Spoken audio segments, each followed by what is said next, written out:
আত্মদানকারী ছাত্রদের প্রত্যাশা পূরণ করতে হবে।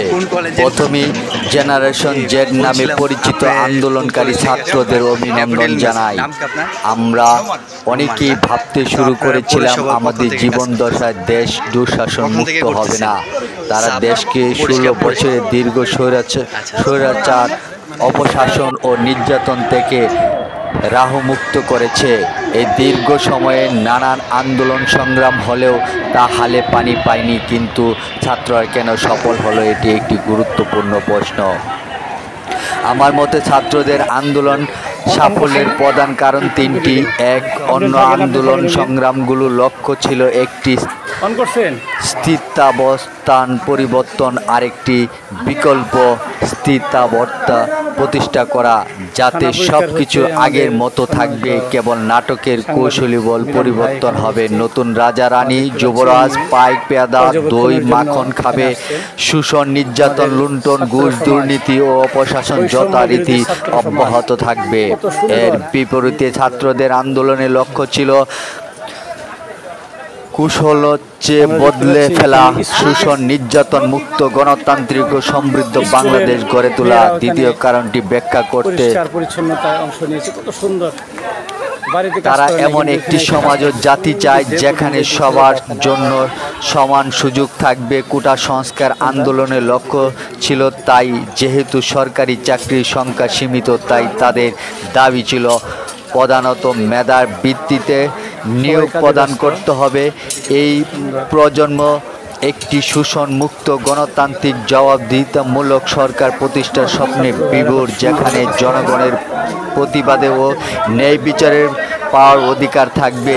নোবেলজয়ী অধ্যাপক ডক্টর ইউনূসকে প্রধান উপদেষ্টা মনোনয়নের মাধ্যমে ছাত্ররা তাদের সবার জন্য সমান সুযোগ সৃষ্টি প্রত্যাশা পুনর্ব্যক্ত করেছে। লুণ্ঠন, রাষ্ট্রীয় সন্ত্রাস ছাড়াও গত 16 বছরে অপশাসনের সবচেয়ে বড় ক্ষতি হলো বিচার বিভাগ, সংসদীয় ব্যবস্থা, সামরিক ও বেসামরিক প্রশাসন, সাংবাদিকতা সহ সব প্রতিষ্ঠান ধ্বংস করে অবাধ দুর্নীতি সুযোগের বিনিময়ে এগুলো পদ লেলিয়ে ও আজ্ঞাবহ দুর্বৃত্তের শীর্ষ পদে নিয়োগ প্রদান।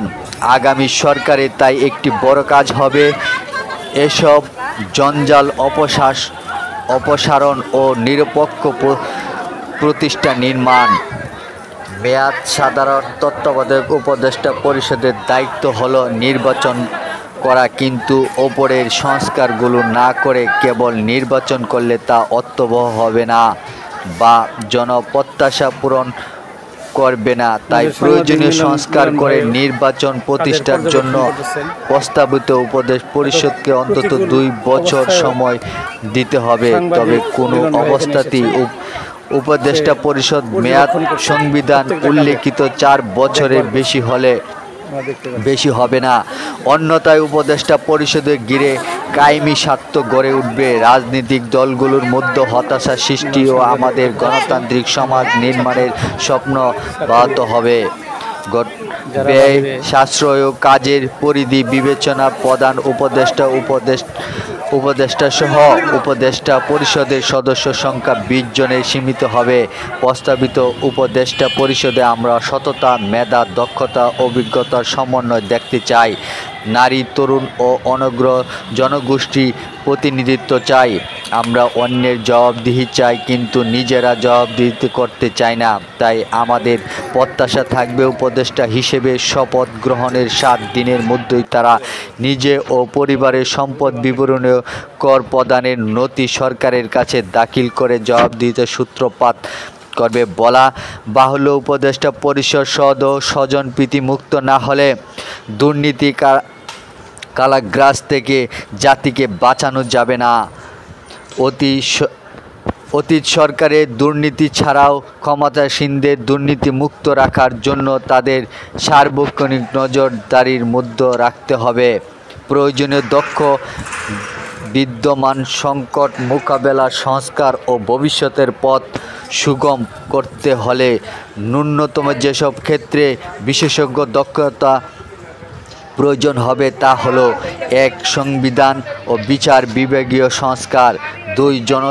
প্রশাসন সংস্কার, 3 আর্থিক সংস্কার, 4 শিক্ষা ও সামাজিক খাত সংস্কার, 5 বিদ্যুৎ